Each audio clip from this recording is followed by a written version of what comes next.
वर्तमान में ये ज्वलंत समस्या बन गई है, न केवल भारतवर्ष के लिए अपितु पूरे विश्व के लिए एक बहुत बड़ी समस्या है। जहां पाकिस्तान और भारत के युद्ध को लेकर के पूरा विश्व चिंतित है।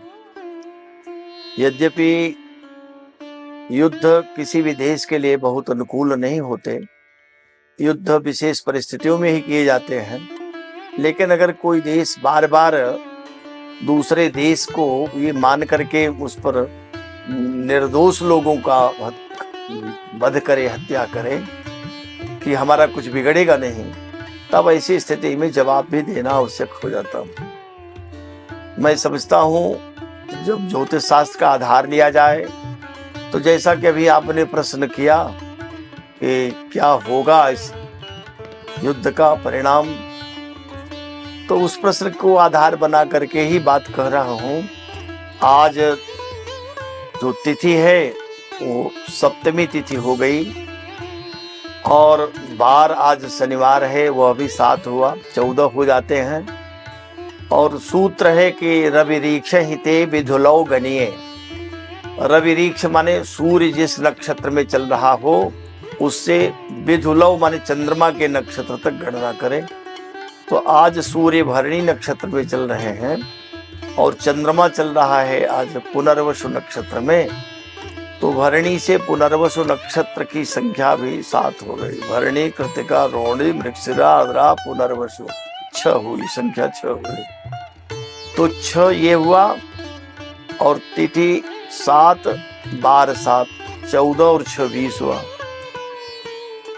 अब कहा कि मुनिते धुनिये, तिथि बार मिलाए मुनिते धुनि, मुनि माने 7, 7 का भाग दिया जाए तो शेष बचेगा 14, 6 शेष बच रहा। तो कहा कि रस बाण ही वेद ही युद्ध नहीं, 6 बचे, बाण माने 5 बचे या वेद माने 4 बचे, तो युद्ध उस रूप में नहीं होता। माने जैसे मल्ल युद्ध होते हैं, पहलवान लोग लड़ते हैं, उस प्रकार का युद्ध नहीं होगा। अब कहा कि 2-4 ही बचे, फिर के फिर हैं, 2-4 शेष बचे तो लड़ते हैं, फिर वापस हो जाते हैं। लेकिन सस शून्य बचे घमसान मचे, विधि अंक टरे फल ना टरे हैं। कहने वाला कहता है एक बार विधाता का अंक टल सकता है लेकिन फल नहीं हटेगा। अगर शून्य बचे या 1 बचे तो घमसान होता है। तो जो स्थिति बन रही है उस हिसाब से वाक युद्ध और बुद्धि चातुर्य युद्ध होगा। भारत घेरता हुआ चतुर्दिक पहले घेरेगा और यथासंभव अन्न जल उनका रोक देगा।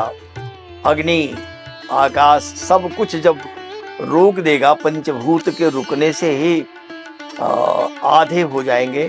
तो ऐसी स्थिति में स्वतः समर्पण कर देंगे। और जो सैनिक युद्ध है वह केवल सेना घुस करके ही मारती रहे ऐसा नहीं करेंगे, वो चतुर्दिक युद्ध करेंगे और घेर करके मारेंगे।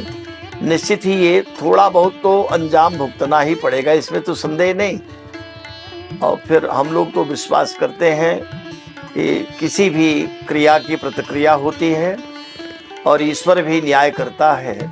निर्दोष लोगों का जो वध हुआ है वह खाली नहीं हो जाएगा। उनका जो श्राप होगा वह निश्चित है, उससे यह देश अब बहुत दिन तक सुरक्षित नहीं रह पाएगा। बहुत जल्दी इसका भी खात्मा होगा। ये शास्त्र के आधार पर मैं बात कर रहा हूँ।